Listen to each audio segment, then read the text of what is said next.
পরিস্থিতিটা কত সুন্দর রে, আনতে কত মজা লাগবে। আরে কি রে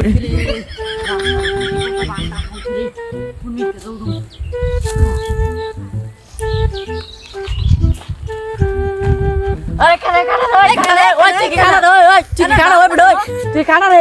পিড়া একটা বমবা বানাবো খানা আমার খানা খানা করে একটা ফাড়া উড়ে বাম লাগবে তোরে মনটা একটা খাইছে খানা আমার খানা খানা তুই খানা গাড়ি দিকে পা তুই বড় খানা দাঁড়া আমার রিয়া লইতেছি তুই আসছ গেল ওই খানা খানা তোর বাইরে কি গেলাম তুই আমারে পাও দাও খানার বেলা খানা কত বাইরে থাবরে ঠিক করলাম আমার একটা থাবর খালি 6 মাস 20 লাখ করতে পারবো না এক দেখা নাই গেল্লা বন্ধু এই তো কুত্তা লইছে আমার গায়ে কুত্তা লইছে আমারে মন চাই কুত্তারে কত সুকুদা দেখতাম মুখা পিড়ে মেরে আমার কিন্তু লাঠিটা উড়ালাম কিন্তু আরে কুত্তা লুলা কই রে বন্ধু আরে লাঠি দে বন্ধু লাঠি দে থাম বন্ধু একটা লাঠি দে রে বন্ধু দে লাঠি দে একটা লাঠি দে রে বন্ধু দে লাঠি না